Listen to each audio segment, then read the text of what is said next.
welcome to episode 55 with Dine Together Halifax, Danny Patterson, Scott Nauss, and Jaret MacIntosh. As always, thanks to our sponsors at Conway Customs, Privateer Harley Davidson, and Maritime Madness Hot Sauce. Check them out online or at our website. Let's do it.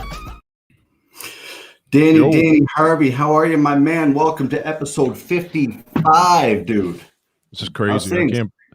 Things are good. Busy. Good. Go mowing the lawn today. Yeah. Ooh, good for you. Active. Actually, three lawns. I live in. I have a lot of seniors who are neighbors around, and I mow their lawns for them. So look at you. Like that. Yeah. Look at you, man. Wow, that's the way it should be, you know. And it's, I guess, without further ado, that's a wonderful segue, Danny. That I slept on the couch all afternoon. I'm not feeling the best. I left the house for the first time in like 78 days and got a headache. So I'm probably not leaving again for another 30. But what you said was a wonderful thing, you know, paying it forward. You know, again, anybody working out there in the front lines doing their thing, thank you so much for keeping everybody safe and healthy. It's super important at this time. But, you know, with that being said, Danny, we got a great lineup of guests here tonight. Four fantastic individuals, three in the MMA community, and then, of course, Khaled, who is involved here. It's called Dine Together in Halifax.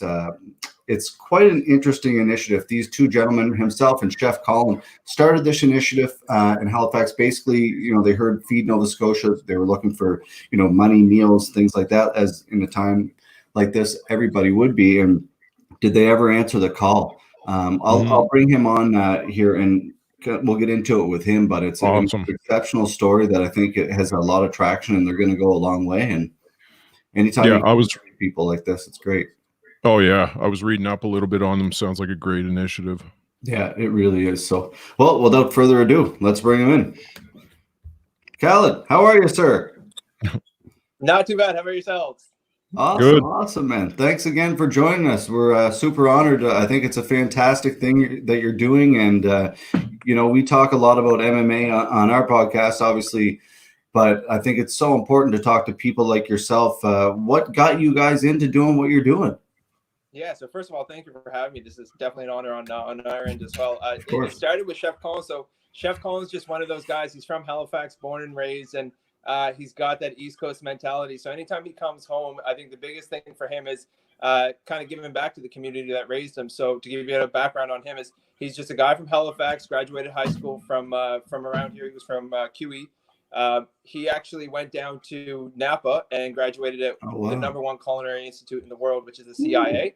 Nice. He worked at Michelin star restaurants. He actually worked under one of the guys that won Top Chef a few years ago. So his background is extensive. He's got a lot of experience in food. And the biggest thing for him is he loves the food scene in Nova Scotia and in Halifax. And he just really wanted to give back. So when he came home this time around, he obviously was affected by COVID himself. He came home and called me and said, we got to do something. We have to be able to help feed Nova Scotia. So let's figure out something to get going with. And it started with mac and cheese, and now here we are at 1,000 meals a week. So it's pretty cool where we're at right now. That's wild. It really is, isn't it, Danny? Yeah, that's crazy. Inspiration. Sorry, go ahead, Danny. No, I was just going to say, how do you guys did he lose his job when he, you know, was he affected by COVID-19? Like, where do you guys get the supplies and stuff like that? How do you?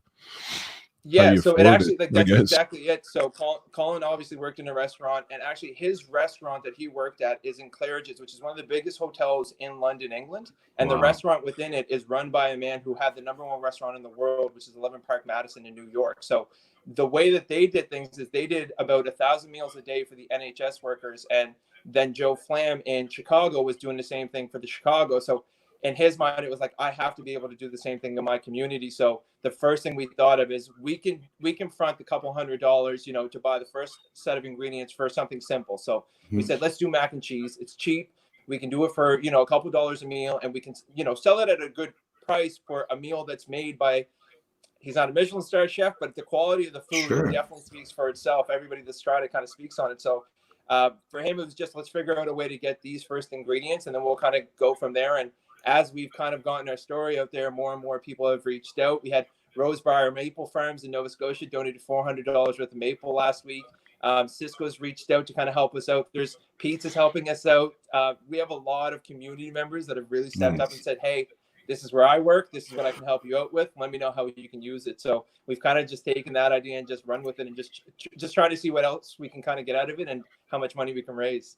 That's amazing. It really is. It's so smart. You know, another sponsor that, you know, we've worked with pretty closely, who's been very dear to our promotions, Old Road Barbecue. He kind of has the same idea. What he does in Truro, they deliver not the same. They actually don't sell. They take money from charities, and then they'll provide meals for people on the front lines and that kind of. So it's somewhat similar. But I think it's something that has so much traction because it's not going to go away. I think it's an incredible thing that shows you, you know. Like people might, you know, obviously with all the health regulations and stuff that you can't just do that, but it shows you how much stuff like you can really do if you put your mind to it, right? This whole situation. And even things. So for instance, we got really lucky. We got McKelvey's on board, and Colin's always had a connection with the family that owns McKelvey's and Salty's. And one of the first things they said, don't even worry about that. We'll make sure you're in a real kitchen where you can kind of conform to the health regulations and make sure that you're protecting everybody. We definitely don't have more than 5 people in the restaurant at a time. And we just try to kind of figure out ways to social distance and make sure that we're protecting ourselves, protecting the people we're providing for. And even like you said, it's like donating meals and that kind of thing for us. So we brought Phoenix Youth on last week because we wanted to give back to Feed Nova Scotia and keep pumping out that food. But at the same time, we wanted to see how much we could use our platform to kind of give back to other community members. So Phoenix Youth is somebody that we brought on last week, and we started taking in donations for them. And we were lucky enough to get a $500 donation from Bowland Farms in Sackville. So it's stuff like that for us. We got the idea started with 100 mac and cheese, but we didn't eat those mac and cheese. Somebody had to buy those. So you go from 100 mac and cheese to 1,000 meals, then you go to another 1,000 meals, and this is 12 hours that we're selling overnight. And it's one of those things that as much as we want to take credit, or as much as we, you know, like to pat ourselves on the back and say, okay, this is an awesome initiative, everybody else in the community has really stepped up for us and really come in and supported. So we're just thankful for everybody that's really coming in for us. So you said you had 5 people in the kitchen, roughly? So there's not 5 people in the kitchen. So this is shit disturber. He's trying to cause no. Sorry, 5 people in the restaurant?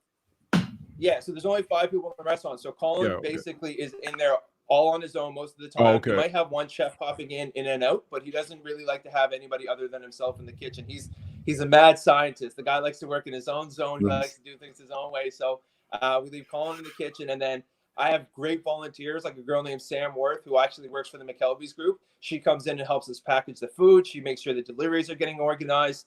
I have 10 delivery drivers that come in. Korea, who's a local grocery delivery service, they come in and organize all the deliveries for us. So we really have a group effort going on, and we're trying to conform to all the regulations of COVID. So we have people in different areas, but everybody's working really hard to make sure that we get everything done every week. Did they approach you like after this was up and going, like some of these people to help out? Yeah. So the volunteers it started out as me and Colin, and then we had Sam join us right away. So Sam and Patty both work for the McKelvey's group, so they came and helped us right away. It was the 4 of us on the first 100. So we said, all right, cool, we're all good on that. So when we launched those, I started getting some friends kind of saying, hey, this is really cool. I'd love to help out. You let me know what you need. And then we started just kind of adding 1 or 2 people here and there. The delivery drivers was one of the easiest things because everybody started reaching out saying, I'm down to deliver. You let me know whatever you need. We post on Instagram or Facebook, and people are on us right away. So it was no issue getting volunteers whatsoever. I almost feel bad sometimes I have to turn people away. Not a bad problem to have. Yeah, exactly. Not a bad problem. No, it's and Danny and I are very much like, we're giving people too. Like that's the way we kind of operate. That's how we started this promotion like a long time ago, just working our ass off for nothing. Right. And that's a regular business, but to have that same kind of drive and motivation, I've done lots of charity events, and it's a different kind of thing. There's tons of charities out there. There's so many things, but to have that same kind of drive to feed that without any benefit coming back to you, right? And especially in this time, man, is an incredible thing to do. And there's a lot of people doing it, and it's an incredible thing. So you should be extremely proud of yourself. All of you people, like anybody involved in that entire organization, like whether it's the drivers, the people working in the restaurants or whatever, it's an incredible thing. And that's why I wanted to contact you, and I'll be ordering it tonight too. So I appreciate that. I think for us, the biggest thing for Colin and I is we're both guys that were raised in Nova Scotia. So I was born in the Middle East. Colin was born here in Halifax, but I think both of us we've traveled across Canada. We've traveled around the world a little bit, and we understand what it's like to leave Nova Scotia, but we understand just how much it's given us to be from this city and to be from Halifax specifically. It's raised us to be those giving people that you mentioned. So I think for us, it was one of those things that we both feel indebted to this city. And as long as we live, if anybody tells us there's anything we can do to give back, it's not a question. It's not a burden. It's nothing like that. It's one of those things that you're like, no, I owe this city this. This is something I definitely owe this city. So for us, it's one of those things that it just feels good to know. It's like, okay, I'm doing my part and I'm giving back to the community the way it gave to me. Man, gives me goosebumps. Well said. Yeah. Really well said. It's incredible. If more people had that attitude, Khaled, it's very simple. The world, the world is an incredible place. Don't get me wrong, but it could be a much better place if everybody had that kind of attitude. So, it's what's your background anyway? Like what? Like he's a chef, but I mean, like are you marketing, like operations? Because you seem to be the one putting it together. Yeah, so I actually come back from a public relations degree. So I graduated from the Mount St. Vincent Public Relations program. I worked in agencies, but I've always had this love for clothing. So I left that world and joined East Coast Lifestyle for a couple of years. So the East Coast is my home. I really wanted to be a part of that whole program. So I was with them for a couple of years, and then I jumped over to Studio, who's also another local company. Yeah. And now I'm a buyer full time, and I just like to still use that marketing background for anything I can. So something like this, it's super easy for me. I'm a very logistical person, so I knew I could make this happen, but I could not make this happen without people like Sam Worth and Patty and Colin himself. So I can only do my part. I just kind of enable everybody else to kind of help me out and figure out how to get it all done together. Surround yourself with good, like-minded people, right? That's exactly it. You have to. That's the only way to succeed with something like this. I promise you, if I didn't have those people on my side, Colin and I would be absolutely crazy right now. We would not have been able to get to week 4. Wow. Yeah, it's that kind of stuff takes, because your phone's buzzing nonstop, right? Like who's taking the orders? That Monday, by the time that Sunday at 4:00 is done and all the pickups are over and the deliveries are done and everything like that, you take maybe 2-3 hours and you kind of relax. Last night, Colin and I said, listen, leave me alone. I'll talk to you in the morning. Don't talk to me. I just need some time. We need to relax. Like, it's been 3 weeks of this. So it's just one of those things for us. We need to make sure that we're taking the time for ourselves, refresh our mind. And then when Monday morning hits, the first thing I do is I text Colin and I say, listen, I need that menu by 5:00. I need all the details and everything. This week, it's a little harder. Everybody's closed today. So we couldn't finalize the details of the ingredients and stuff like that. So we can't post our menu, but I'm hearing some remnants of beef stroganoff, maybe some moussaka on the menu. So nice. There you go, folks. That's stuff happening. So we'll release the menu tomorrow for sure, and then everybody will be able to order right away. Nice. Well, I just threw it up there online. I don't know if you can see that or not, but I can. That's the logo, folks. They have a Dine Together at home. It's in support of Feed Nova Scotia. Obviously, you're all over social media. Your marketing's brilliant, and I think it's an incredible thing that you're doing. If we can help in any way, shape, or form, moving forward, by all means, reach out, and whatever we can do, whether it's donating for meals or whatever, man, by all means, we'd love to be a part of it. I really appreciate that. That really means a lot. Thank you very much. I used Bruce Buffer in week 1. I don't know if you guys got a chance to see it, but before we released the menu, I used Bruce Buffer's "It's Time." Nice. I patted myself on the back. My girlfriend laughed at me and said, "You're a weirdo," but I was like, only UFC fans will understand how hyped you get when you hear Bruce Buffer say, "It's time." It's time. It's true, though. We're all geeks at the end of the day, and anybody who, that's what I could sit here 24 hours a day thinking about stuff I'm doing for work. My girlfriend just looks at me and just kind of just shakes your head, right? But it's part of being an entrepreneur and part of being, an inquisitive person, right? And that's what made you successful in this, and it's probably what's going to make you more successful moving forward, right? So everyone pay attention for week 4, the menu dropping tonight, I believe. Is that correct? Tomorrow night. It's going to drop tomorrow only because today was a holiday, so we couldn't finalize the menu. So we'll finalize it tonight and have it up tomorrow night. Okay, Sweet. There it is. Once again, Dine Together at home. Give them a follow on Facebook. Instagram, I believe, as well. Is that the right handle? It's Dine Together. Dine Together Halifax on Instagram, and then Dine Together at Home on Facebook. You can search up Dine Together Halifax on Facebook as well. It'll still pop up. Okay, perfect. Easy peasy, man. Awesome. Anything else you want to throw out there to our friends at home? I just got to thank everybody that's involved in this, everybody that supported us along the way. Thank you guys for having me on and giving us an opportunity to kind of share our story. This really means a lot, and congratulations to you guys on all your success. Yeah. Hey, well done, man. I think it's incredible, and sorry, just the next two guests from now was texting me. Sorry, I didn't mean to ignore you there, but no, that's okay. I appreciate the kind words, and kudos back to you, man. I think it's super important to build these bridges, build these connections, and support in any way we can. And lots of love to you and everybody involved in that organization. And be well, my friend. We'll speak soon. Thank you very much. I really appreciate this, guys. There you go, guys. Dine Together at Home, Halifax. Thanks, my man.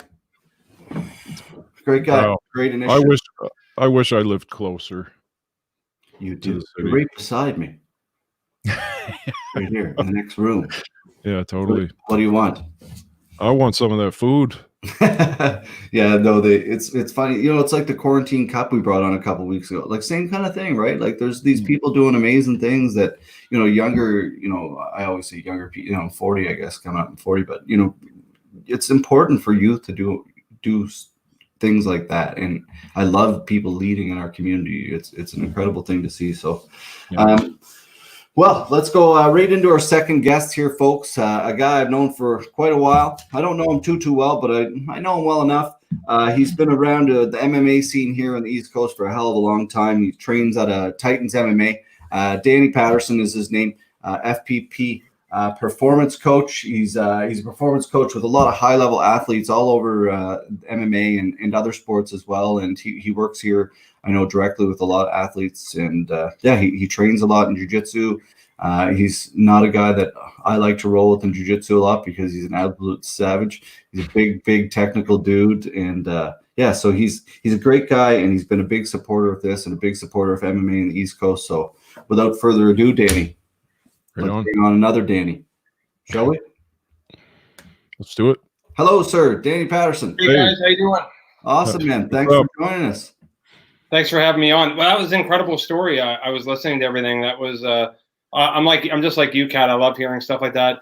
Young people making a difference, and obviously like a lot of tough, difficult things are going on in Nova Scotia and in the world. But, for everything that's sad, there's so many of these amazing stories that are going on. Yeah. So I love being able to, I didn't actually hear about that until just now, but it's incredible. Oh, okay, cool. Yeah, that's like for me, I just found him just scrolling Instagram, and it's like, oh, what a cool guy. I'd love to just talk to that person, right? And I think it's important, and again, thanks for joining us, Danny. Again, and thanks for all the support. You've been a lot of positive words and been kind behind the scenes, and that goes a long way. And going back to, your job, your career now, obviously performance coach. How did you get into that, and how'd that all start?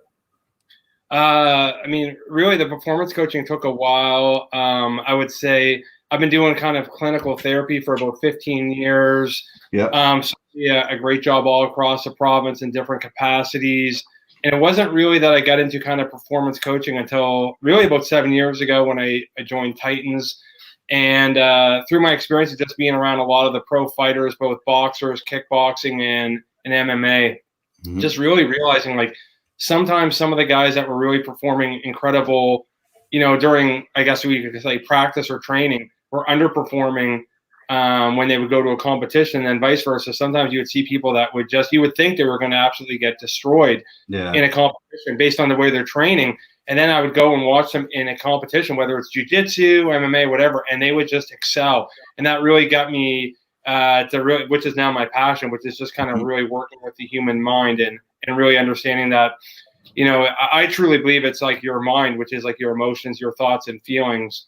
And the more that you can have that under control and kind of understanding and being consciously aware of, that certain thoughts and feelings can, in anything that you can do, it's really going to increase your performance, whether it's, in a cage, on the ice, in a boardroom, or just in a relationship.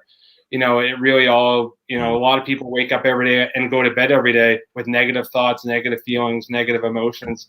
And everyone sort of understands and knows that, but it's very difficult to train the brain to think and feel in a way, which I always say I'm blessed. Like all my clients are part of the 1% club, where they legitimately want to be the best in the world at whatever it is that they're doing. Yeah, that's true. I guess, hey, Danny, when you have people that are, like that 1% of the people who are already super motivated, super athletic, or super smart or successful and whatever, and then you're just taking them to that next level, I guess. Yeah. You already have that drive. Like you say, one thing I never thought about was, when you say, you might have somebody who's really good at jiu-jitsu in the club, and then when they go to compete, it's a totally different situation. Like, you think they're going to destroy, and then they don't. You don't really think about that. I mean, I take a lot of my own self-reflection experiences. Before I got into martial arts, I was huge into strongman or powerlifting competitions, and oftentimes what I was lifting in the gym, no pressure on, nobody looking, was so much higher and heavier weight than if I got to a competition. And I was always so confusing to me. And I just couldn't understand, why could I squat 7.5 plates or 8 plates in the gym and get to a competition and do 6 or 6.5 and then just bail out? Because I know in my mind, my body really can lift this weight. But at the end of the day, now I understand what was my thought process the night before, the minutes before I'm going to touch that weight, get underneath the weight, get underneath the bar. I know now is more self-destructive, worrying, self-defeating, where when I'm just at the gym by myself, just getting ready, just with the guys, I'm just my mindset was just purely I'm going to kill this weight. I'm going to destroy this weight. I'm going to own this weight. So, again, I've used a lot of my own self and inner reflection and my own experiences to kind of be what a difference, how incredible our minds are, because everything that when you first wake up, guys, in the morning, everything is a thought, and what I know of, especially working in the mental health field, unfortunately, it doesn't matter age, gender, sexual orientation, people wake up with a lot of negative, worried, anxious, self-defeating thoughts. That all creates feelings of worry, anxiety, stress, and then from that, then I talk about the performance. Most people go out and they're not really living their most fulfilled, their most, authentic, their most blessed life, because they can't control a lot of times those inner thoughts that nobody's seeing or hearing, and what that translates into how you're really feeling. And if your thoughts are negative, worried, then you think of how you're feeling. A lot of us can fake it. We can manipulate the situation. We can escape and avoid. But when you're really there, and especially when, I'm blessed. I generally work with pro athletes and high-end business professionals or people in the arts and entertainment world, where they're already, like you said, they're sort of at a certain level. But even with that, they're also really brutally honest, and they're saying, there's maybe something. I just want to work on this a bit more. And I think the great thing about what I do, that's why I call myself a performance coach or an accountability coach, because I really see a link between people who hold themselves accountable and people who perform at the greatest level.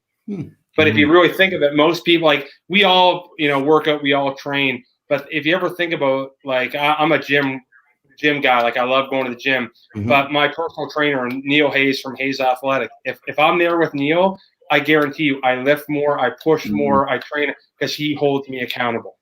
And at the end of the day, I know from a science-based perspective, we as individuals aren't going to hold ourselves always as accountable as someone else. If there's someone else there in a supportive capacity or whatever, and that's why I call myself a performance coach. Performance and accountability go really hand in hand. I really hold people accountable to them telling me, and I offer an exclusive service in the sense that, I tell people all the time, I don't want to work with you unless you want to be the absolute best in the world at something. And I don't care what that is, but I really only want to work with the 1% club, because I just know then I can be my organic, natural self, which is very honest, to the point, no holds barred. And they're going to, even if they don't like it, they're going to accept it. They're going to work with my system, and then they're going to go after it. And then if something doesn't happen, then I take extreme ownership and accountability, because then I've done something wrong. So it's not, because I want to be and I know that I'm going to be the best in my chosen field. So therefore, like, you know, I don't care what anyone's doing, just like with this podcast that you guys are creating.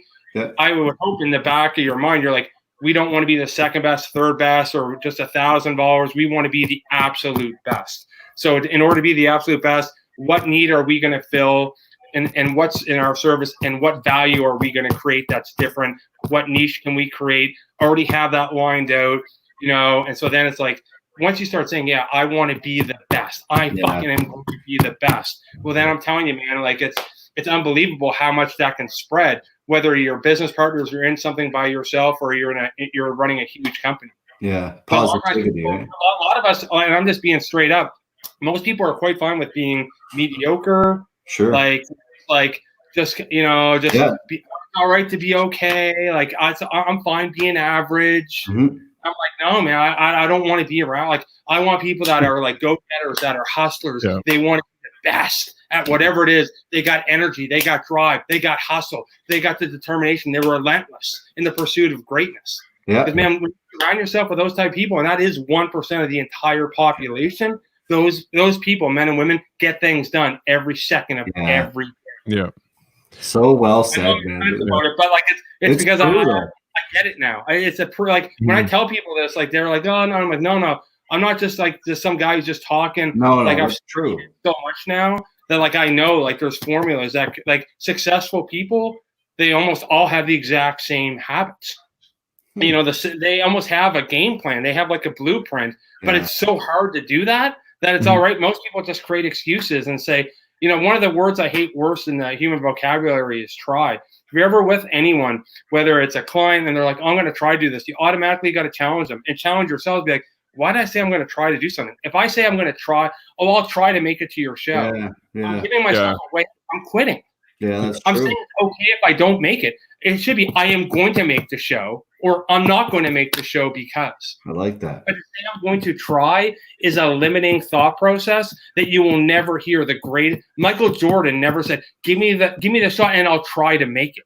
Yeah, I'm gonna make it. You think Michael Jordan ever said to Scottie Pippen, "Yeah, just give me the ball and I'll try to win us the game"? Never. Yeah. So true, man. It's very fucking true. Very true. And the thing is, Danny, like you say too, like again, you're working like these athletes. It's funny because the majority of people who try look at those people like, they got it made. They got it made. But really, those people are busting their ass from 7 a.m. until 7 p.m. or whatever they're doing, right? You know, like for the most part, they're working to get to that level.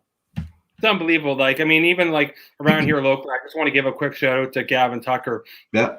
Love that guy. Honestly, like, you know, like unbelievable. Like, you know, what, like 2-1 in the UFC. He's going to be 3-1 very soon. Don't even you worry about it. He's going to get another fight soon. He's going to go out and kill somebody. Nobody works harder than that human being.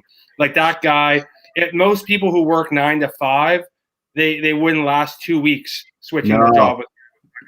And they wouldn't even they wouldn't last 2 days. And then if you talk about like Mike Malott, you know, now proper Mike Malott, not the main attraction, because I was down with him for 2 weeks. I love him. He's like a little brother. Like people just don't understand how hard it is, and whatever it is that you're doing, you have to be committed, motivated, and you constantly have to be putting in the work. It's not easy, but like a lot of times with athletes, especially when I see that with my hockey guys and UFC, it's like you hear all these people, like I guess keyboard warriors saying, and I'm like, man, like why don't you try to go in and train 3 times a day? 3 times a day, like pushing your body. And like let's be honest, Kat, you know, jiu-jitsu, the smarter you are, the better you are. It's not the more aggressive you are. Totally. Like martial art is an art. To be an artist in anything, you have to be extremely talented, extremely hardworking, and extremely intelligent. And martial artists are extremely intelligent. They don't get the credit they deserve. I agree. Like it's just it's actually sickening in a way. Like how a lot of times, even now, and martial artists just are like sort of sometimes seen as like, you know, these guys who just get into a cage and they get into a cage, but you also have to understand everything that they're doing is technique driven. Technique driven. It's not just done on aggression. It's done on technique, skill. You know, there's a system, counter system to everything that's going on, and the amount of work, the amount of hours, in and outside the cage that all these great athletes are doing. It's truly remarkable to me. Like, obviously, like I train, right now I'm training at home, but before then, like I was at Titans minimally 6 days a week. Yeah. And just like, and you're seeing it, and I'm because I have a full-time job and 2 other businesses. So like I'm there saying 6 times a week. And then sometimes I'm seeing someone like Gavin, and it's like, it's his 3rd time that day. 3rd time that day. Crazy. You know what I mean? Like, yeah, that's how I got there, though, right? That is what it takes. And, you know, that's why I said, with all the people that I'm blessed to be able to kind of work with and be associated with, that type of work-like mentality, that is a common denominator. Yeah. Willing to do whatever it takes. And they will never create an excuse. They'll never say, yeah, I'll try to do this, or I hope to do this. Hope. What is hope? Yeah. You don't like, hope is like something that is really, it's like a losing word. I'm not going to hope that I'm going to win this. I'm going to go out and win this. I'm going to go out and get this contract. I'm going to go out and get the greatest podcast in the world. I'm not going to hope to get a podcast. No, it's, what I mean? Very true, man. The one thing I struggle with, Danny, on the other side is like, I am going to do the best podcast, but I don't want to piss anybody off. You know, so it's funny how there's different now. Why do you not want to piss anyone off? Because at the end of the day, like, if you're authentic, you're being who you are, and you're putting out the best quality effort, then at the end of the day, like, and I know what you're saying, because I used to be like that. Yeah. And then I was like right now, like I am the best version of Danny Patterson today. And who you're speaking to is the best version of myself. Nice. Tomorrow I will be better. But right now, today, I am the best version of myself. And I don't pretend to be something that I'm not anymore for people. I don't put on any smoke and mirrors. Yeah. If you like me, I'm going to be with you until I die, and I'll ride with you. If you don't like me, that's okay, because there's all kinds of other people out there for you to like.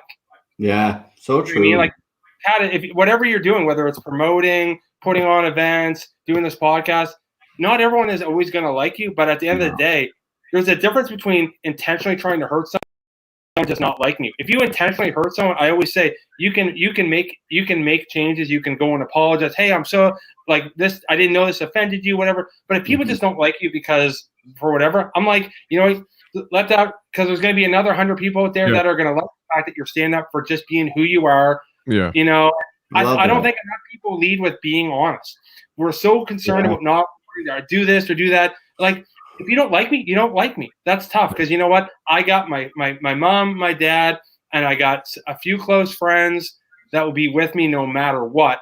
And I'm a big believer in loyalty. You know what I mean? And so, like, whether it's like I'm putting on a service or you're putting on a service, like, if you're loyal to your customers, then your customers will be loyal to you back.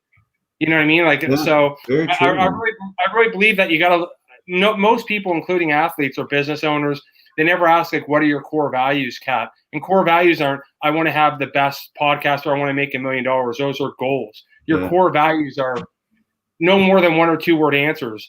My core values are like loyalty, honesty, respect. But those words are meaningless unless you define them. Yeah. Most men, women will never take the time to really define, whether it's in a relationship, a business, or like, what are your core values to be an athlete? They'll never take the time. So a classic example of this, I used to work with a hockey team. The coach would come in between every period and be like, guys, I need you to go out there and be harder working. I need you to be more committed, more intense this period. He would leave, and then I would say, because I got so close with the players, I'd be like, what does the coach really mean when he says he wants you to be harder working? What does he really mean when he says he wants you to be more intense? And all the players would look at me like, we don't know what he means. Yeah. Like, we honestly don't know. We're playing as hard as we can. So it wasn't even really the coach thought he's being really constructive and helpful, but he wasn't, Kat, because he wasn't telling, I need you to do A, B, C, and D. And it's very specific, right? Because players and people hear these words all the time. Loyalty, honesty, love, commitment, family. But unless you can clearly define those core values, then you're never going to reach your true potential in whatever it is, whether it's you want to be the best father, the best MMA fighter, or the best business owner, because your core values are the blueprint for success. Everyone always focuses on goals. I want to make money. I want 3 houses. I want this. Those are all goals. It's like building a roof before you build a foundation of a house. Core values are very difficult and very complex, because your core values should be measurable and clearly defined. So, if someone gave you what your core values are and I defined it, you'd be like, okay, I know what loyalty means to Danny. So I know if I'm going to be his friend or his business associate, what I need to do from a loyalty perspective. Because if I don't, then we're not gonna gel together. Yeah. And it's okay, because not everyone's gonna have the same definitions of loyalty, hard work, intensity, commitment, aggression, whatever you're talking about, love, I don't know, monogamy, whatever someone's like. And that's why I always tell people, you don't have to have. It's good to know those type of things if you really want to be the best at something. Yeah. I don't know if that makes sense, but like it makes sense. It does. I think it really does. I think I'm going to come see you, Danny, for real, man. I'm motivated just talking to you, really, because I'm one of those guys, man. I'm one of those people. I don't know about you, Danny Harvey, but I'm going to try to go. Like if it's not, that's why jiu-jitsu for me, Danny, is because someone's going to push me. But I struggle with getting into the gym. Like you're a gym guy. I struggle with going in there and doing those reps, like I'm one of those try guys. So I got to get over that hump to reach my full potential of who I am. Because I always struggle with that. I'm like, I am better at this, but I struggle with getting over that hump, man. Yeah, here's a quick thing. I tell for anyone who's listening, and I know you guys got a good following, but for both of you, I tell everyone, just take the next 24 hours and just, when you're talking, whether it's internally or with your friends, family, partners, just ask how many times you use limiting words like try, hope, maybe. And not to judge yourself, but just to note it. Because I get my athletes to do this all the time, and sometimes within under 24 hours, I'm getting calls back from guys making $6-8 million a year, calling, man, I just can't believe, bro. Like in the last 24 hours, I was saying some of these limiting words 15 times. I'm even hearing my kids use it. Yeah. And they're really quickly realizing, why am I saying I'm going to try to do something? I'm either going to do it or I'm not. But I'm not going to create any more excuses. And saying I'll try to do something is an excuse to say, well, if it doesn't happen, it's okay.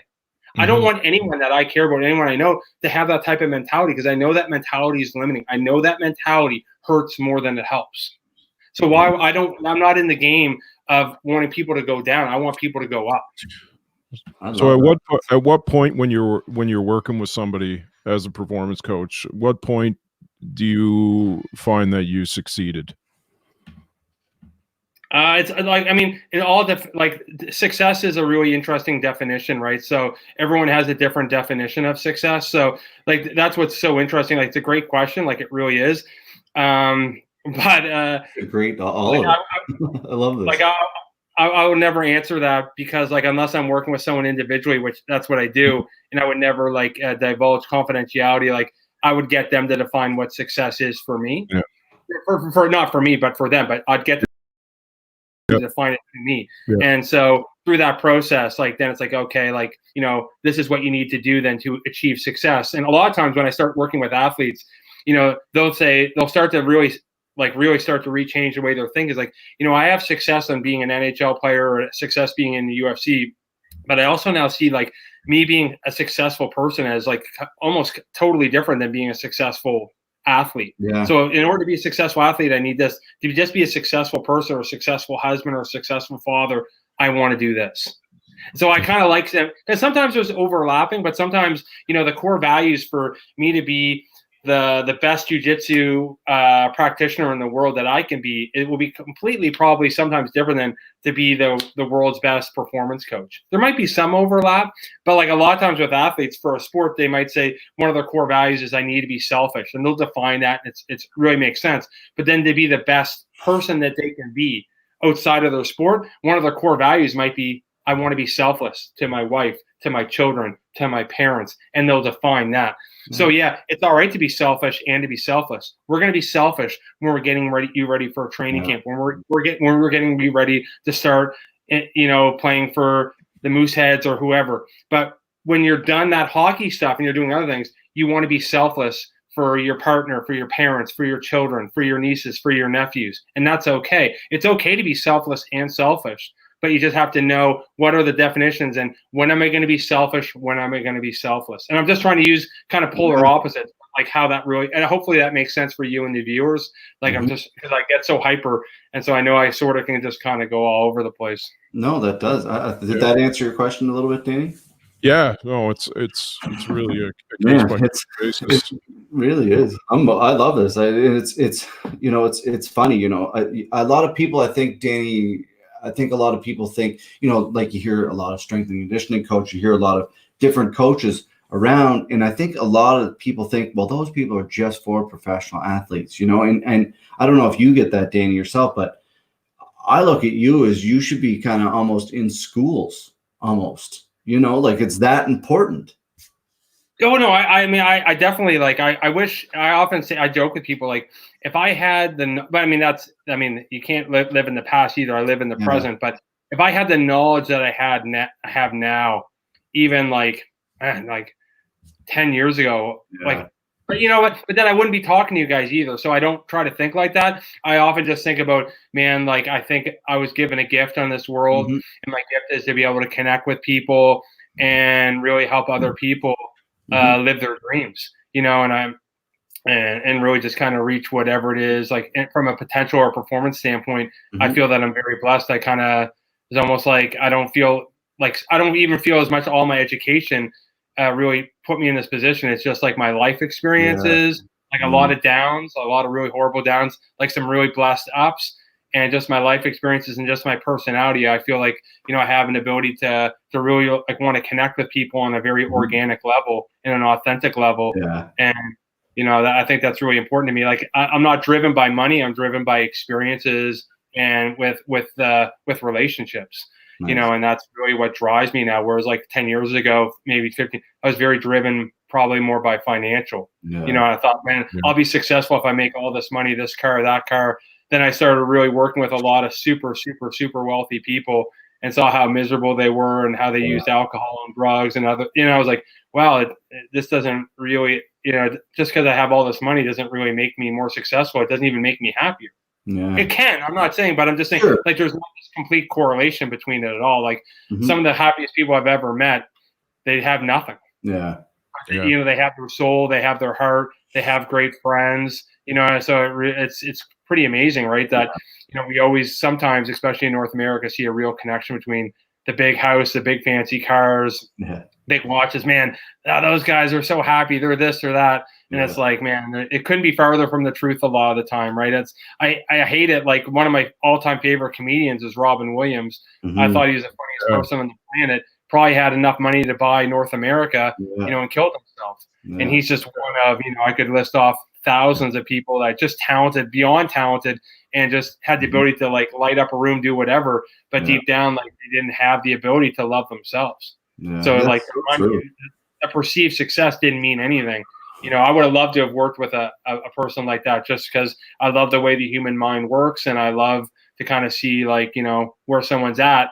And, you know, I realistically, like, sometimes I enjoy more working with somebody at any level that's really, really completely down and almost broken, and kind of them help themselves, not me help them. I don't like back in the day, like, therapy and all that stuff was all about you going to see the expert and they fix you. Where I'm a believer is we can all fix ourselves, but sometimes we just need the right coach or the right push to get there. And when we do, when you feel connected, you're more apt to, like, like, I can be vulnerable and I can go after this and I can make the changes that I know are necessary because I'm worth it. But I'm not going to do it because, you know, Kat, you're the expert and you're telling me what to do. Because sometimes, like, I've seen a lot of it, especially in therapy. It's very short-lived, those changes that are long-term and long-lasting, guys. It really only happens when people want it for themselves and they believe in it. They're empowered, male or female. They're empowered. Like, yeah, I can do this. Like, I get this. I know I have the answers. Like, people are so used to giving advice to everyone else, but then saying, I'm not good enough. I'm too dumb. I'm too stupid. I'm not pretty enough. I'm too fat. And once they can start saying, I am smart enough. I am good enough. I am worthy enough. Man, it's unbelievable the solutions that can start to come out. Because if I'm only ever focusing on problems, it's not really that unbelievable. I think that problems just keep finding me. Fuck, man, this is good shit. I like this, Danny, for sure. I definitely am calling you after this, for sure. This whole podcast has changed my life. Not just for that, but like that's the whole idea behind it, to speak with people like you, Danny, that can offer people advice, whether good or whether their life is going in any direction. It's important to talk and spread these positive vibes and get people like you out there so people know that you exist, you know, and there is an outlet. And I think it's so important. And I mean that. I will be in touch with you because I could use some of that myself. By all means, you know, there's plenty of days that I sit there and sit in the mirror and I'm like, you can't, right? And it's a hell of a battle, man. And I think it's important to. The first thing I would suggest for you guys is honestly, like I say, whenever anyone's starting, and I know, like I have been a big follower, even when you got, I loved it on Instagram Live too, but then they cut it out after 24 hours. So it's such a better. I like how you guys changed though, right? And you adapted. Now you're on YouTube. It's great, I think, and with Facebook. But I still, and my personal belief is, you have to ask yourself, what need are you guys filling with this podcast? What value are you bringing to the community, whether it's MMA, whatever? And by doing that and asking yourself those two questions, that can take an okay podcast and make it the best podcast. Right? Because then through those, asking those questions, you might see a niche that maybe isn't being met, you know, seeing in different ways to kind of market yourself, promote yourself, break connections. Again, a lot of times in business, and what I see you guys doing is a business, in my humble opinion. Yeah, sure. What needs are you meeting? What value are you providing? So often when I start sitting down with big or small companies or people working in business, they can't answer those two questions really like really off the top of it, like it should be, or versus like I would sit there and say that'd be an incredible jam session for you guys to have, to be like, you know, because just even if you don't have the answers, by having the conversation, then all of a sudden you're starting to create answers, and you're like, oh wow, like, but we could be drawing this, or we could be doing that, and oh wow, we could be providing a value here. We could meet the needs from this community that's not really being met at all, whether it's an MMA or jiu-jitsu. And I bet you if we did this, like this could get a huge following, and it's not being done just by asking those two simple questions. Very true. Very true. Danny, tomorrow, 2:00.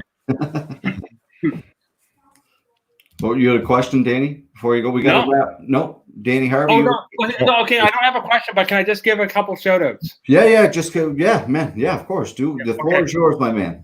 Yeah, no, I'm a big person. Like, if you have any opportunity in life and someone's on this podcast right now, I think it's always important to really give a lot of gratitude back for the people who have made you who you are, and giving a lot of thanks, because I just don't see it happen a lot. So obviously I'm a huge Renzo Gracie guy. Like, that's my lineage. Like, I love it. You know, purple belt under Kevin Taylor and Peter Martell. Like, I feel like they're the godfathers for jiu-jitsu.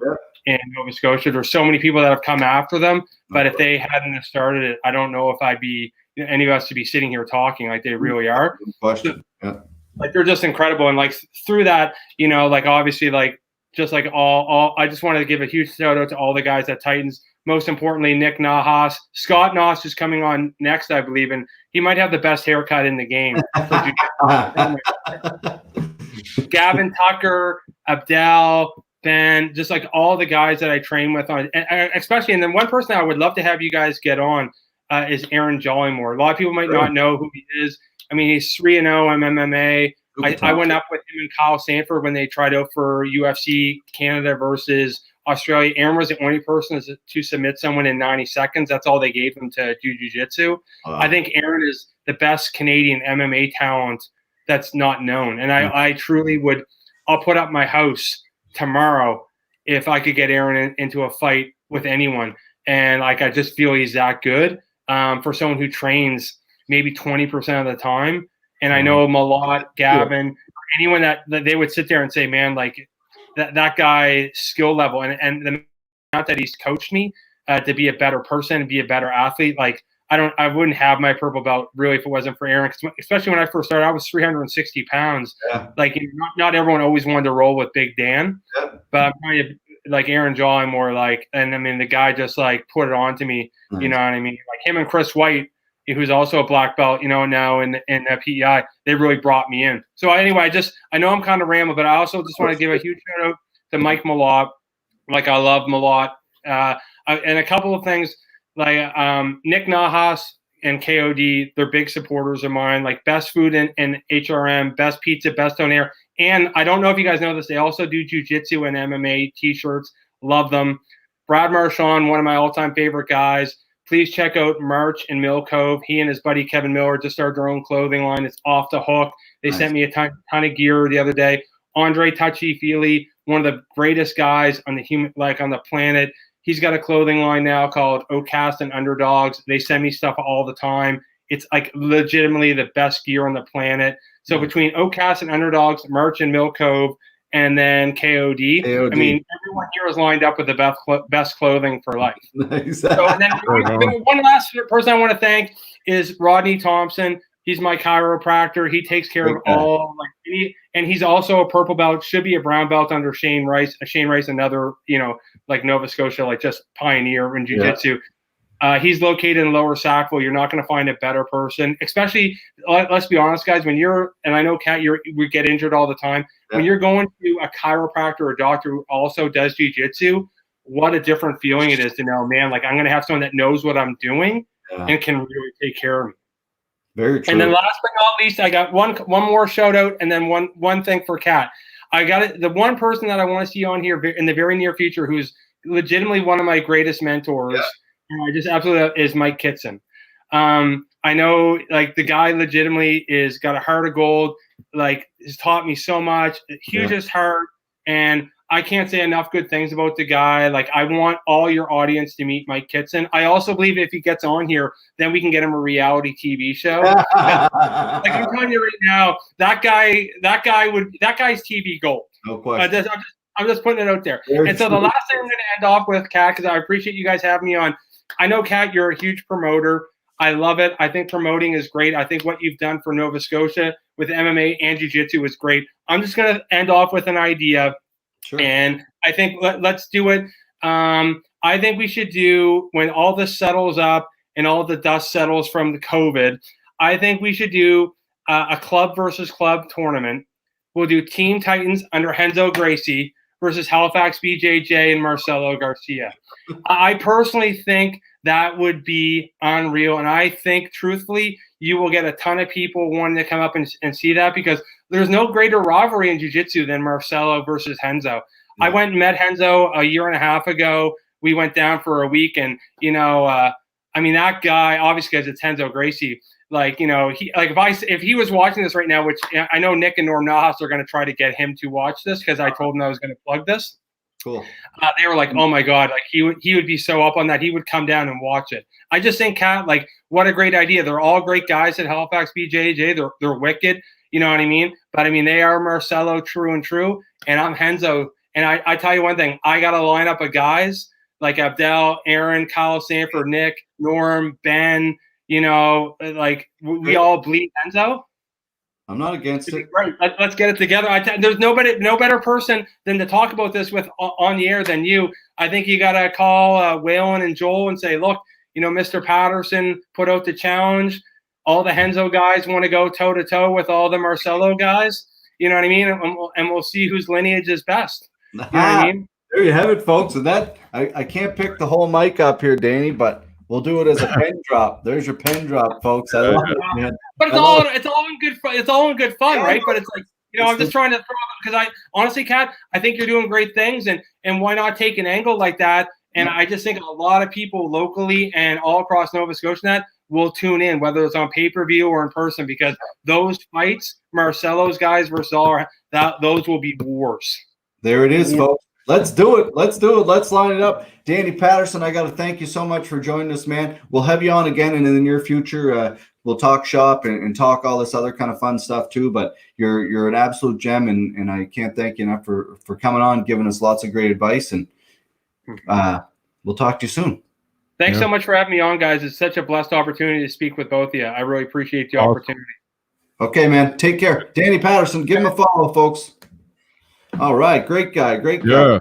Awesome guy. Oh, man. A lot of knowledge there. A lot of knowledge and stuff that I'm actually going to be using for real.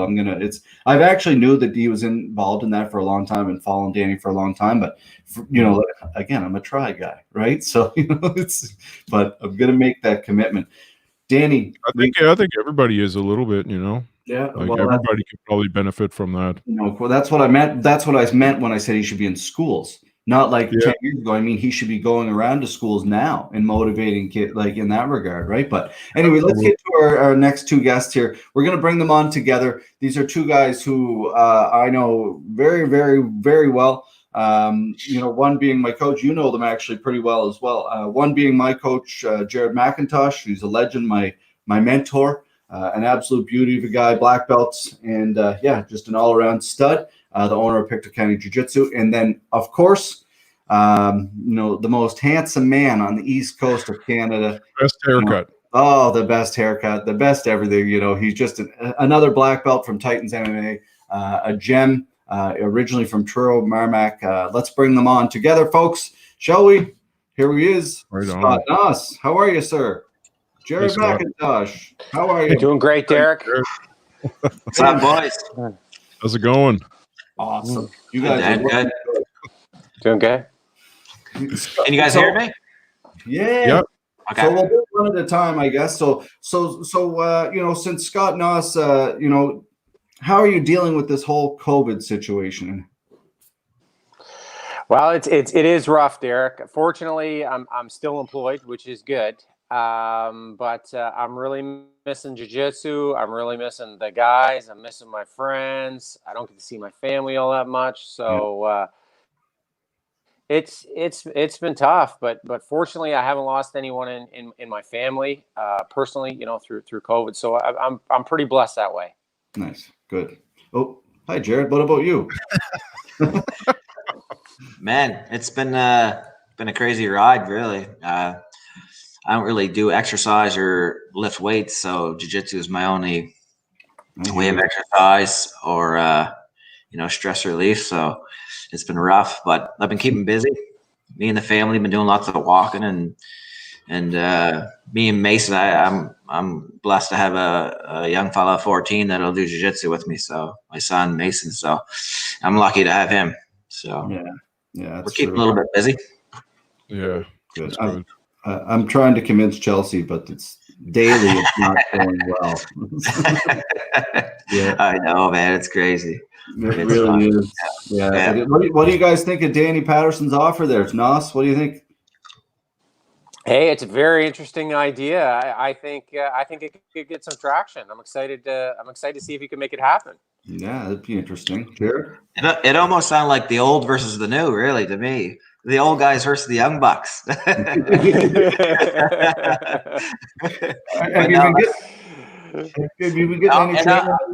one of the old bucks.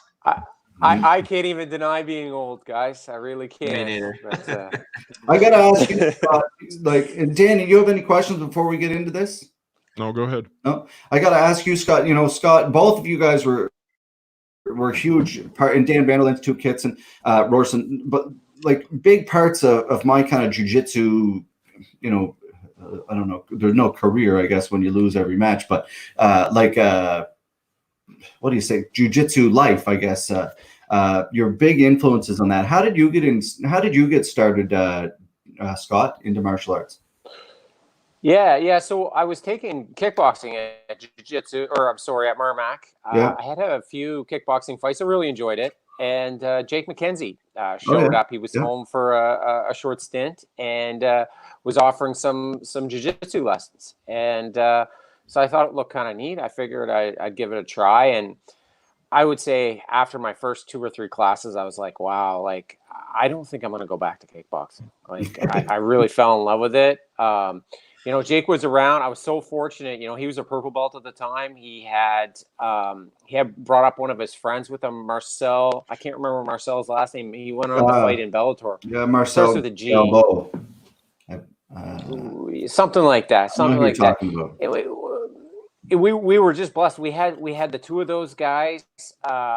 You know, we trained every day. It was just phenomenal. Like the learning curve was just so steep for me. You know, I was just like a sponge at that point. So I trained with them until Jake left, and he ended up going to train at Cyborg's gym in Florida at the time, and then Jason McKay kind of kept the lights on. And you know, he was showing us a lot of jiu-jitsu as he was fighting MMA, and then we started training at Chris Hughes's gym a little bit, and then Dan and I kind of went out on our own, decided to kind of strike out on our own back at Marmac, and we linked up with Jaret, and then eventually we found our way to link up with Titans. So it's been a pretty wild run. Yeah, it really has. It's amazing when you think of it, how long, you know, and I'm only coming up on 10 years actually in June, but I look at people like, you know, you're a little bit over that, Scott, but then you look at people like Jared here who's been, you know, it's their life, you know, like I know Jared's been doing this since you were a kid, pretty much, Jared, eh? Yeah, pretty much. Yeah, I started when I was about probably 16.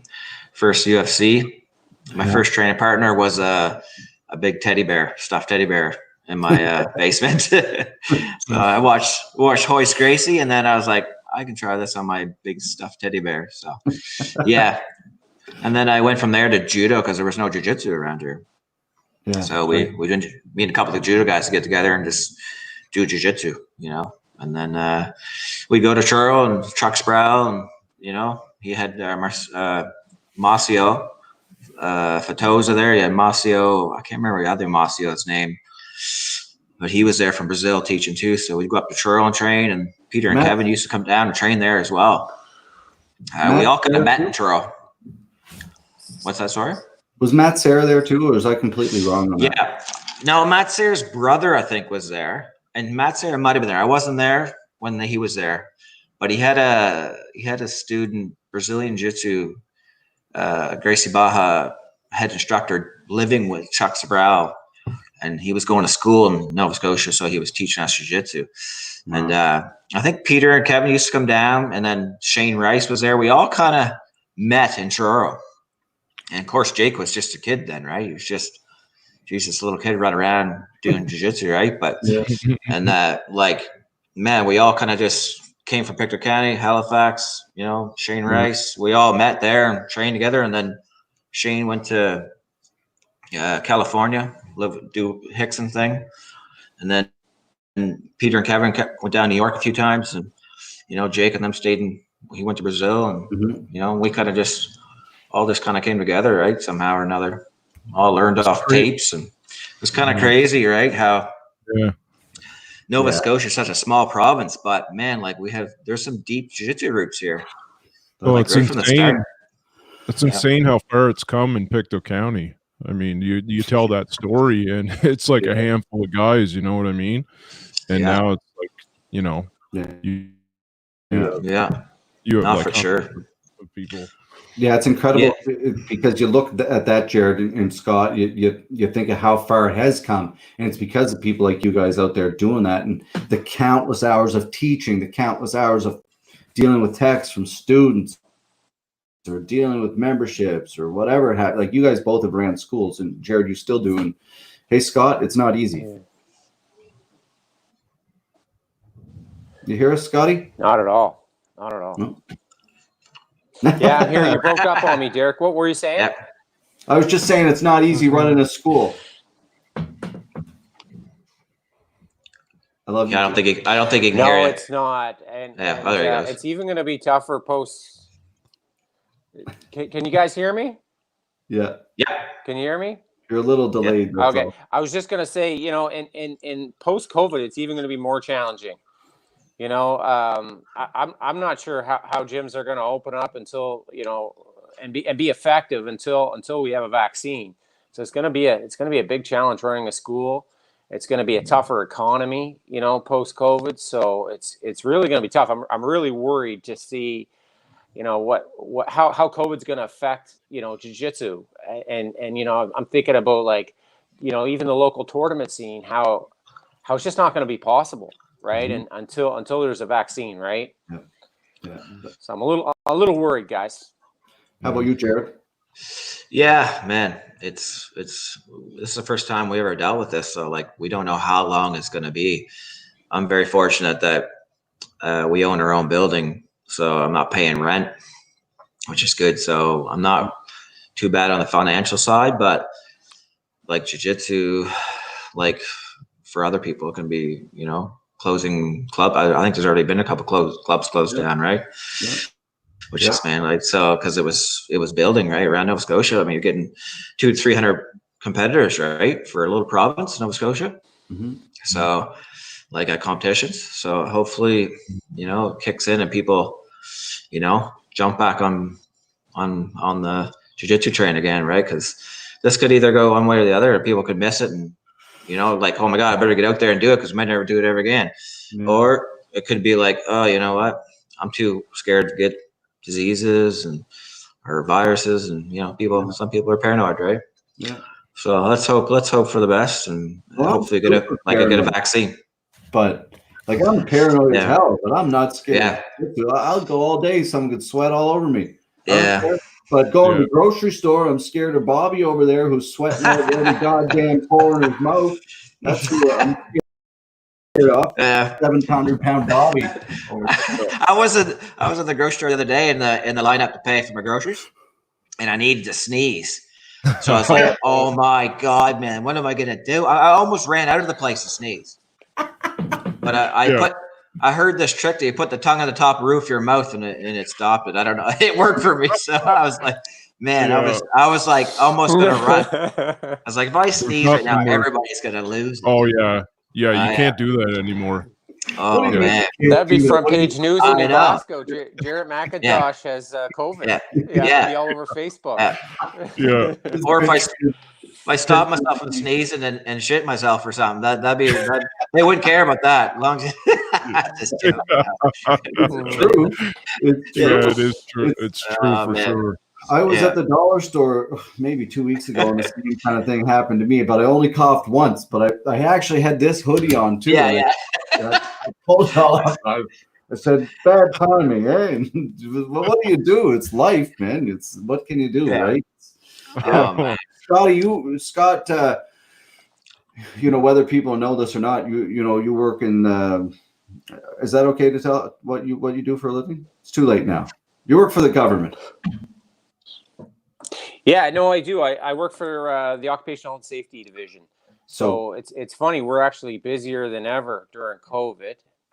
So you guys were talking about the grocery stores. So we've actually been out to the grocery stores and making sure that there's social distancing and hand washing facilities and all that sort of stuff. So fortunately, we've been really busy over the COVID period. So that would it hasn't given me time to sit still and miss jiu-jitsu. What's that? So that all falls under your department, I guess, occupational health and safety. Obviously, if they're doing the protocols that they're following. Yeah, exactly. Yeah, so any workplace. Interesting. Yeah. So you're traveling around the province, are you?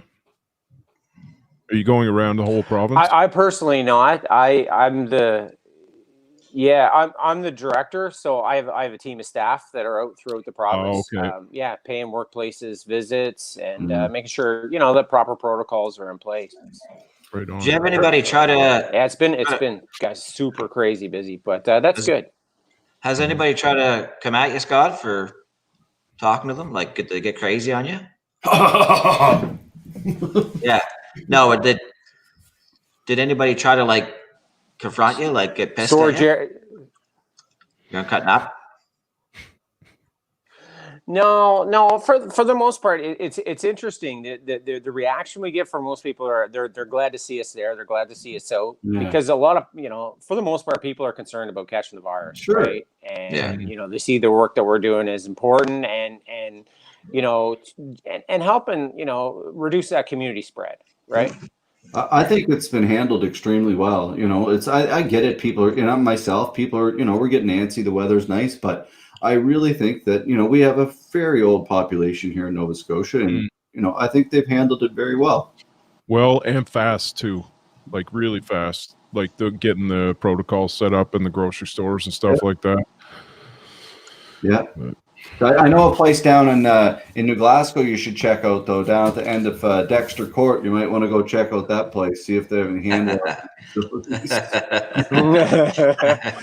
That's a shady neighborhood. I've been down in that neighborhood before. You might get choked out. So, Jared, again, you own a facility, you have all that stuff, but for you your club has our club, I guess, but you're the man off the club. Kids is a huge part of that club. I don't know how many kids, but you're upward between 50 and 100, maybe more kids in your program. How's it affecting them? Have you kept in touch with them? Yeah, I kind of just send a message out. I just said, we're going to follow the schools, whatever the schools do. If schools go back, we'll go back doing jiu-jitsu, right? So we kind of just sent that message out, and everybody just, the odd time say, hey, hoping everyone's doing great. And I think, hopefully we'll get all our kids back and when school starts back up. So I was kind of thinking like, we'll see what happens in September. So if September the schools are back, we'll be back for sure. Well, as long as the government says we're okay to do it, right? Yeah. But hopefully that's, I don't know. I think jiu-jitsu is going to be one of the last things let back. I don't know. I'm sure Scott might know more than me about this, but school's definitely, if school's in, hopefully jiu-jitsu's in, but we'll see. But yeah, it's definitely hard. It's not having the kids there. We have a big kids program, and not have them here is sucks. But and in our adults too, like we have a lot of prison guards that come here and train, for their job, and not to have them here too is huge on them for sure. To de-stress or feeling confident enough to work in the jails, right? So that's hopefully. So yeah. When you put it that way, you're an essential service, but is there an essential way for you to get your mental health back, to stay refreshed for in this scenario, right? Yeah. If we can get like complete suits with like oxygen tanks to fight each other maybe or something, that'd be fun. Scott would pull my air out of my mask for sure. I know it's tricks. Yeah. Chokehold by mask. It might be the only way to slow you down. See this Gray's hair? Yeah. That's the slowness right there. Yeah. It's I saw in Ontario they're stage 1. I think again, who knows? I saw a petition going around. This guy's trying to. Sorry, I got a cat fight over here. If you hear any noises, but we got in Ontario stage 5 or something is jiu-jitsu. So they're starting petitions trying to open or something. But it's to me, if hockey can be played, like you said, if school can be open, we can be able to do jiu-jitsu. But unfortunately, I'm not the powers that be, Danny. Yeah, hopefully. Oh, it's brutal. Yeah, man. Yeah, it's crazy. It's crazy time, man. Really, like our parents didn't go through this, right? Like, no, I don't think so. The Spanish flu. I don't think they did this. I can't remember ever taking 3 months off school. You know what I mean?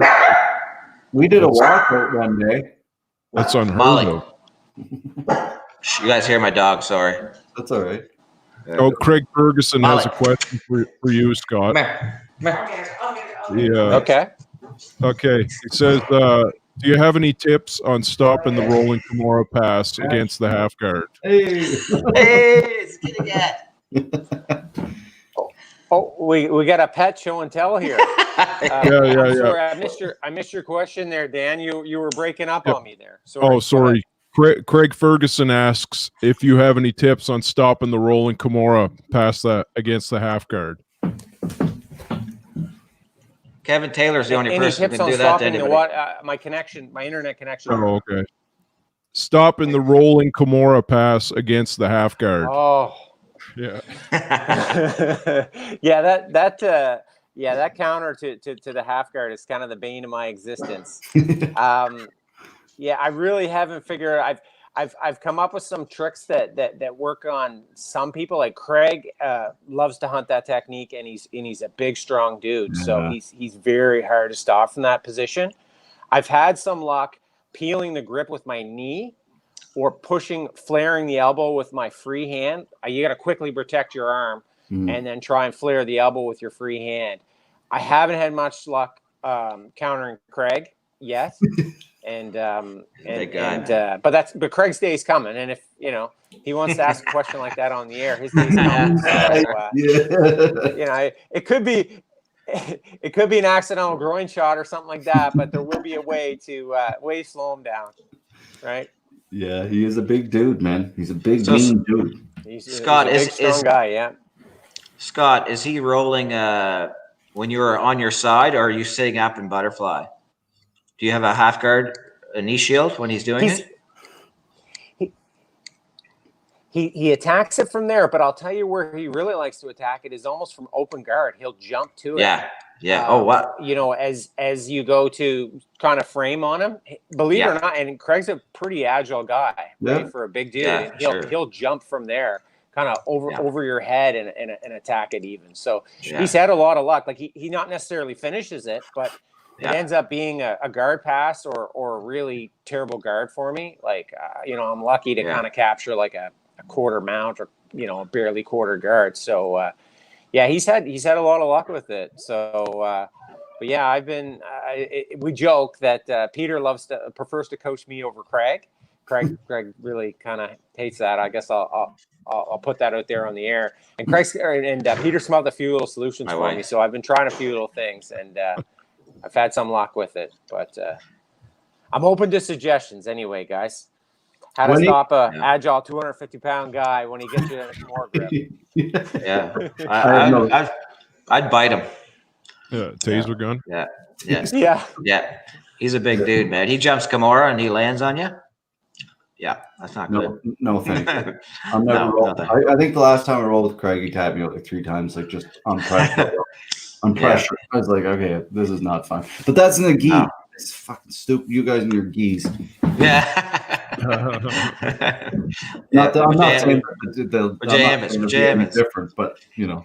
We got another question here for you. Ask Scott how many local tournaments he's competed in. No question, man. You've competed in a lot of tournaments, and not only that, Scott, you've always answered the call, man. You know, and Jaret the same too. And that's something that I not only appreciate as someone who puts on events, but as someone who's, I'm 39 and I'm not a great competitor. I always look up to you guys and how you represent the sport very well. You take on all comers. You don't care if they're lower belts. You don't care if you lose. You hold your head up high and you move forward. And I think that there's such great qualities in both of you guys. And that's why I think you're both so successful in the sport and in life.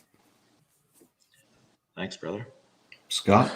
I appreciate that, Derek. You know, I do it because I love the sport, you know, and I love to be out on the mats. I love to be out competing. And you know, I look back on it and reflect, you know, now that I'm off the mats, you know, I'm glad I went out there every time, whether I won or lost. I had fun. I learned something, and I'm always, you know, I always met some interesting people right along the way. So it's been quite a journey. Jaret? Yeah, man. I love jiu-jitsu, and like you know, I miss rolling with all you guys. You know, Danny like sit in the background there and yell at us, and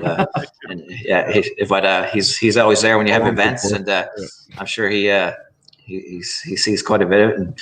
But I mean, man, Kat, me and you get together all the time and roll when you're home.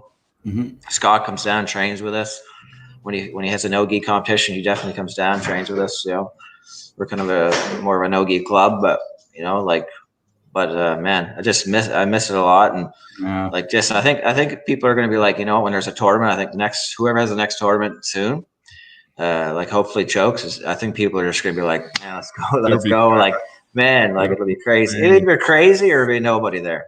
I don't know which way it's going to go. I look at it like Danny just said about that. The thing is, and here's what's going to happen. I'll tell everybody what's going to happen. As soon as the government says it's okay to do MMA, we're going to bang off an MMA show every month in the same location without fans.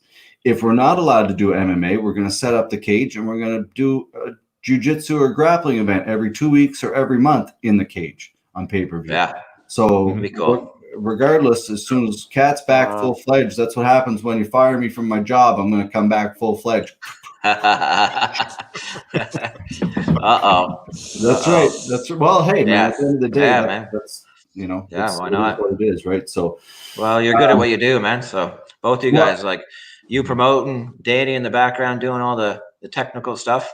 Yeah, man, it's like people don't realize about like the quality of your guys is like I watch every jiu-jitsu event on TV all the time, and your guys' quality is right up there with UFC Fight Pass. You know what I mean? Like, no joke, HD, like it's great. You know, they have probably a little bit more money in the back pocket there to throw more lights up and stuff, but quality wise, technical wise, and respect wise, man, it's awesome, right? And I don't think people realize like, oh, this is Nova Scotia, right? Like, it's good. Like, it's really good production, right, man? So I'm pretty pumped. I need to get in shape here.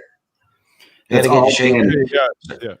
I might not be. I'm getting too old. I got to get in shape and compete a few more times before I get too old and can't. Right. That's my worries. I'm not going to look back like, I should have competed more. Right. So, yeah, you're big on that for your students. Like one thing you always said to me, you're like, I do it. So when people, that come behind me, they see that anybody can do this, win or lose, I go out there and I represent properly. Did you guys, sorry. What's that? Did you guys watch? Molly, quiet. Sorry, Did you guys watch any of the UFC the other night, last weekend? Yeah, I did. Yeah, it was kind of great. What'd you think about the pay-per-view or? Yeah, the pay-per-view without the crowd. It was. I actually liked it better. You could hear a lot more, eh? Exactly. I could hear the coaches, how they. Because lately, I've been becoming more of a coach than a competitor, but so I've been really I really try to listen to what coaches say, right? And ones that are respectful and really good and how they coach. So man, I could hear everything. It was really cool. I liked it. That's what I like about jiu-jitsu events. You can hear the coaches a lot, how they coach, and I've been trying to study, better ways to do that, right, for your students. But it was really cool. I liked it, man. Yeah, I was amazed. Cool. I was amazed. I thought it didn't really see. That was really the only big difference that I noticed was the audio. Me too. You were able to hear so much more, but I don't think it. I don't think it was missing a lot. Without the crowd, it was great. How were the pay-per-view numbers? Were they high? Did anybody hear? Did Dana announce that? No, they weren't. I would assume they've moved away from announcing the pay-per-view numbers. Did they? Smart, because no one's buying them. Yeah, they've gotten away from that, and I think fighters were using it as a bargaining chip as well. I see. So now I think it was by design. It's interesting you say that, Scott, because I don't know who I heard it from. I heard it was about 700,000 buys. Was the Tony versus Justin, and the highest grossing of this year was 1.8 million buys. So it was like 1.1 million higher, and of course that was Connor and Cowboy. Wow. So it's interesting, man. No one sees we know all about it selling pay-per-view. Half the people why anyway, we won't get into it because I don't want any more people steal our stream, but. but it's important to support pay-per-view, man. If you got you got Gavin fighting, all these fucking people. I'm a fan of Gavin, and then they steal the stream. What? Yeah. Oh man, buy the pay-per-view to support Gavin, right? That's the whole idea behind it, right? Mm-hmm. For sure. Yeah, it's weird. Yeah. Scotty, are you going to get into coaching eventually? Yeah, no, I think it's going to be probably sooner than later for me. I think my body's starting to give out on me, guys. I turned 44 this summer, and my days are as a competitor. My best days are probably behind me, so I'm going to have to make that transition. But I'm looking forward to it. I did a little bit of coaching when I was in Truro at Merrimack, and we've got a few up and comers at Titans now, and I'm looking forward to getting out there and doing some coaching. Mm-hmm. It could be a lot of fun. Yeah, for sure. You'd be a very good coach. That Abdel kid from Titans, man. Yeah, he's good, man. Really good. Blue belt, right? Yeah. He's a blue belt, and it's so interesting, guys. He's good. We don't have many blue belts to kind of for him to train with or to compare him to. So we forget how good he is. And he's I think he's only been training 2.5 years or something ridiculous. Wow. He's not even that close to purple belt. Wow. So and I honestly think too, guys, he hasn't really hit his stride yet as a competitor. I think in the gym he's twice as good as he is in a competition. So when he starts to bridge that gap and starts to really be able to bring his competition game out, I think it's going to be scary. He's talented. I try to think back to where Presley was a blue belt in my mind to try to compare the two. And again, you're comparing two different eras, right? The coaching is so much better now, and there's so many more instructionals online, and but yeah, I really think he's got a bright future. He's a young guy. He's very dedicated. He's a quick learner. Yeah, I'm interested to see, what he can do. Yeah. Yeah, me too. Yeah, I rolled him here. He was down competing here at the club. I can't remember what it was, like a blue belt showdown or something in the club we had. And I rolled him afterwards. We did an open roll, and man, he's tough. He's really respectful too. He's a super nice guy and super technical, very technical and good. I think he has a big future for sure. There's a lot of young talent in the Maritimes, man. Yeah, there is. Honestly, I see some of these guys. What? Kenny Beaton's another one, man. Yeah, one of our boys from Pictou County. He's another one. Yeah, the Beaton boys. Jim.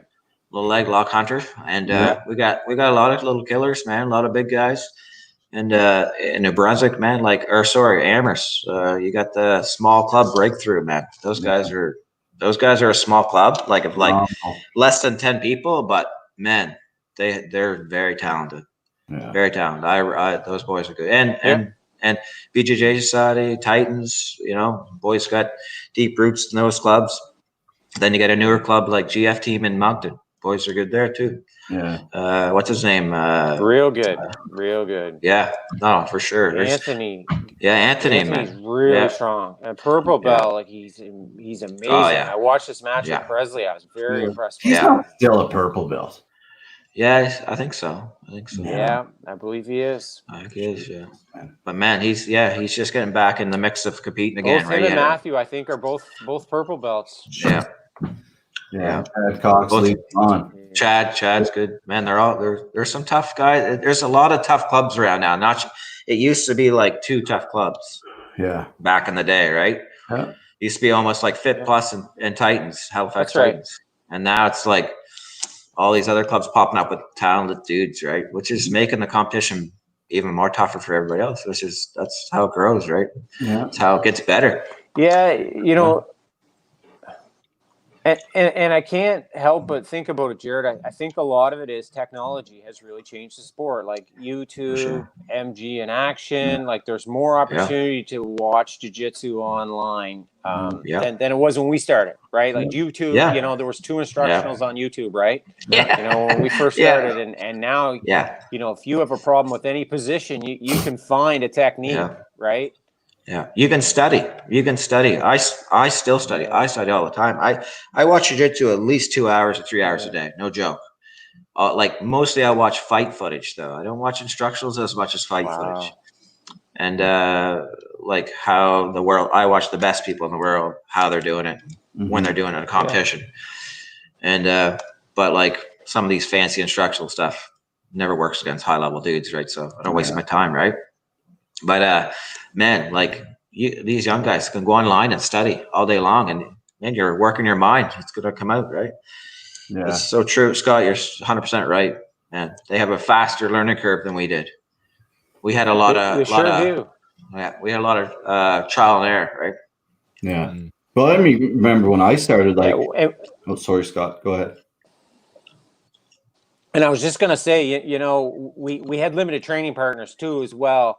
But Jared, I've always said this. It amazed me how self-taught you were. You and Rorson and Kitson were kind of off on your own in Pictou County, and how you were able to teach yourself online. Like you really, you were the first person to really gravitate to it and exploit it for what it is, a great tool. MG in action. MG in action was pretty much my coach.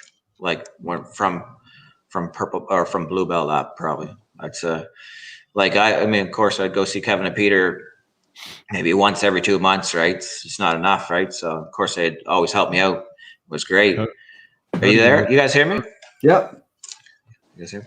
But man, when I found MG in action, it gave me a super wicked guide to teach and to learn a game for myself, because I have a very similar game. So when I found him, it was perfect for me, right? And Marcel's game is not for everybody, but it definitely gave me a good way to go and guide, and judo too. I had a judo background, so judo helped me out a lot with the basics, right? But more stand up than ground. But yeah, it's great. Getting to cross train with Scott all the time. Derek, Shout out to trained with us years ago. Mickey Marshall for letting us go over. For sure, 100%. Dan Vanderland's like me and Scott and Dan and you know Jason, Mike, all the guys. We all used to cross train all the time. We go to Merrimack, they come to our club, right? Yeah. Then we all meet up at Halifax Titans sometimes together, right? It's just a big community, right? That's what I like about.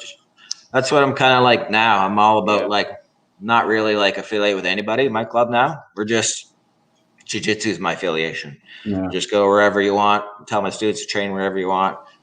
You know, go have fun, do jiu-jitsu, right? But I have, you know, deep roots with Halifax Titans, you know, Kevin and Peter, deep roots with Merrimack, BJJ Society. I go everywhere and just love everybody, right? And jiu-jitsu. That's what I care about.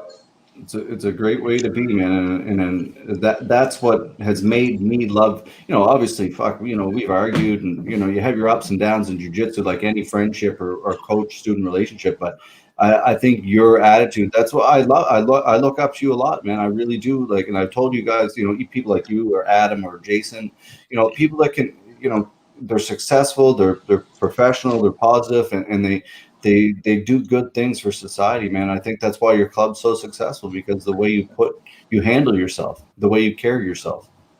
Yeah, well, thanks. Appreciate that, man. And you know, you're one of the guys there too, like putting it out there for the world to see. I mean, you're putting promotions on that we had.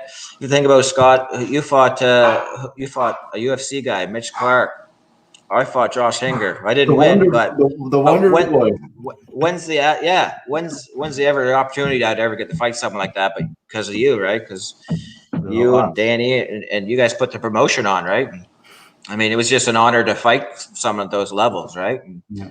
You know, win or lose, it was just like, oh man, I get to fight these, you know, guys that are no-gi world champions or whatever, right? Yeah. Going to ADCC. I'm just a country boy from Nova Scotia, you know. Yeah. So it was pretty fun, right? It's good. You're half experience. Of the Tapper Tag champions. Oh yeah, I forgot about the old guys. Yeah. Tapper Tag. That'll have to come back too. Yeah. Shout out to Chael Sonnen for stealing another one of my fucking ideas. Thanks, pal. Thanks, Any other ones you guys want to steal down there? I can give you my black book if you can find. Down here in Nova Scotia, changing the fucking world. Hey man, first Tapper Tag promotion, especially on first only promotion too. We'll get into that. Scotty, I want to ask you real quick, man. What you didn't know about that promo? We gotta wrap this up. Sorry. Yeah. You didn't know about that promo when you were going to fight Mitch Clark in Truro. You didn't realize that we made your intro video before you were going to grapple him. It was like what the hell's his name? The wrestler, the one, you know what I'm talking about? Ric Flair. Ric Flair. Yeah. So the promo come out, the Nature Boy. Yeah. And all of a sudden the promo comes on the screen and Scott's about to grapple Mitch Clark, and all of a sudden like, woo, the Wonder Boy. Screw you up. Did it screw you up at all? Yeah. No, man. That right there was a classic Truro Jiu-Jitsu moment, right? to hear Ric Flair wooing in Truro, before our biggest Jiu-Jitsu event to ever come to Truro. I think it was only fitting. He has a cult following in Truro. Oh, does he? Yeah. It was. Oh yeah. I thought that was a cool event. You know, all these events. That's we spoke about it so many times, and I know Danny doesn't feel that way because him and I on those days are not. It's not the funnest days for us, but you know, when you think back at it and the memories that are created and the people that you meet, and you know, it's changed all of our lives for the better. And those are my favorite kind of days. Whether it's with Nick at.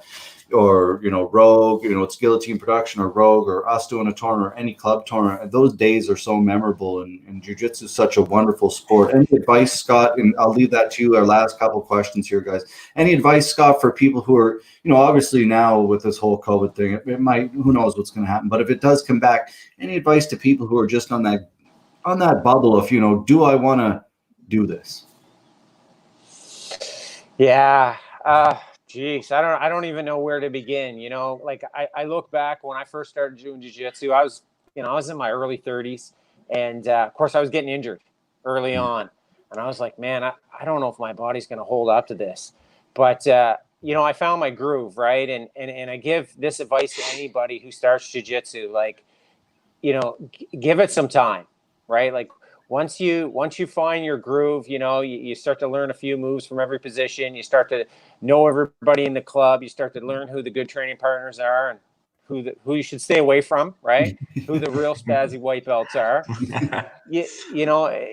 It really starts to come together. And I guarantee, I've played a lot of sports from hockey to football to track to baseball.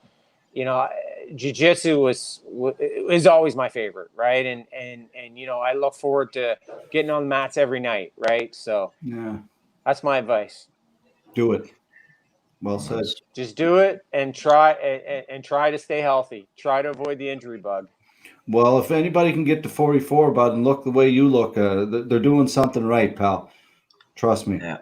Well, thank you. Jaret, are you, Scott? Are you quitting jiu-jitsu to promote your model career? Or? Another question. A better question. Are you on the toilet right now?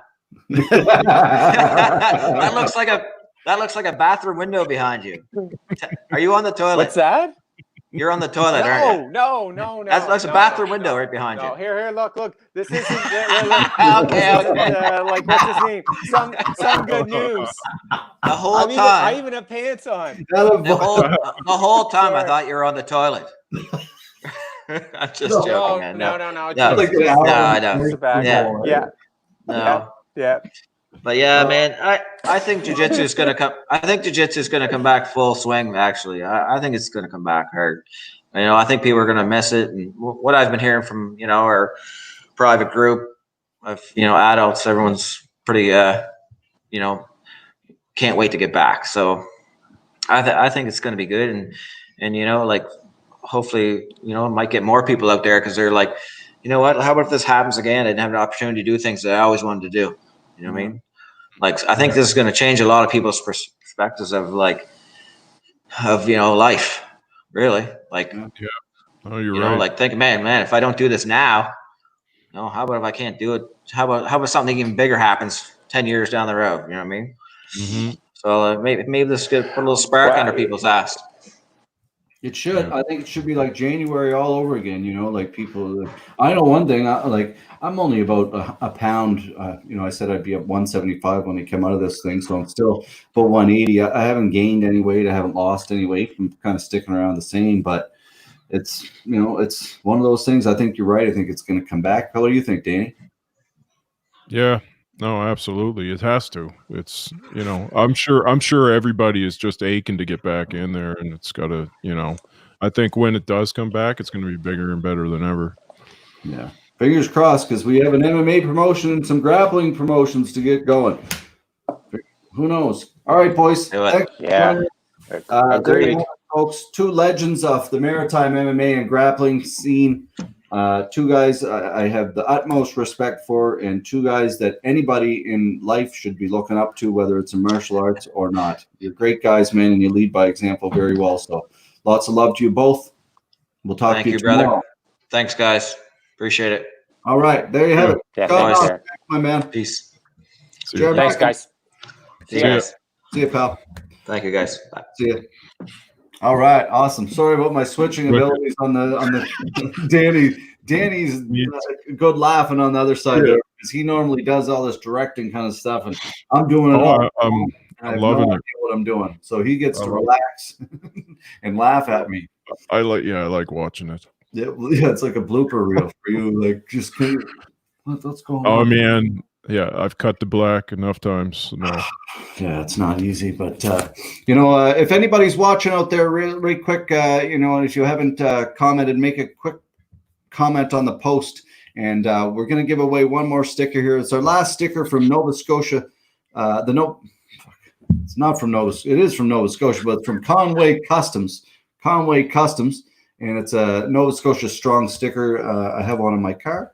And I actually had a comment on it today, and it's a wonderful thing. It's an initiative. They're selling the stickers for $5 each, and all the money goes back to the families who've been affected by the tragedy in Nova Scotia last month. Yeah, so it's a nice thing, and of course they're one of our great sponsors. But Yeah.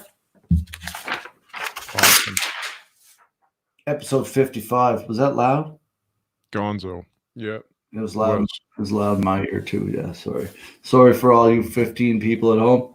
All right, folks. Well, let's wrap it up here tonight. Danny, that's episode 55. Tomorrow night, who do we got on here? Tomorrow night,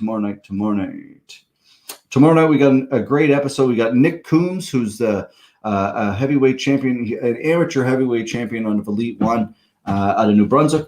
Bryce Gougon, I don't know if I'm pronouncing that properly, out of Vancouver. And as well, Jeff Chan. He's probably one of the most underrated Canadian MMA fighters. He fights in ONE FC over in Asia. Is super talented guy, a big following, and very, very talented. It's funny. I want to talk. I'm kind of excited to talk to him because he's taught his mom how to do Muay Thai over the last 30 days and documented it online. Oh, really? Nice. That's cool.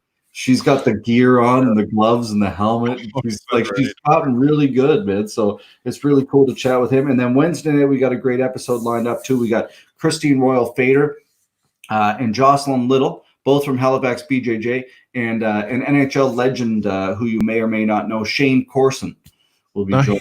Yeah, he'll be joining us on Wednesday night. So played for the Habs. So we'll have to get you on there, Danny, and we'll chat with Shane Corson Wednesday. Thursday night, we got Quintrell Provo, who's Mr. Stop the Violence in Halifax. I'm not sure if you heard of him or not. He has a wonderful thing here in Halifax he's done for many years, and it's all about stopping the violence, shootings and violence in the city. So he's done a great thing. So we'll chat with him, and then Friday we finish it off with Morgan Rines, Sean Wallace, and Hixentai Zenidim from Brazil. Very cool. Very cool, man. All right, buddy. Let's wrap her up. All right, folks. Have a wonderful night. Lots of love to you all from Danny and I. We'll see you tomorrow, episode 56, if you can be anything in this world. Danny? Be kind. All right, man. Lots of love to you. See you tomorrow. See you.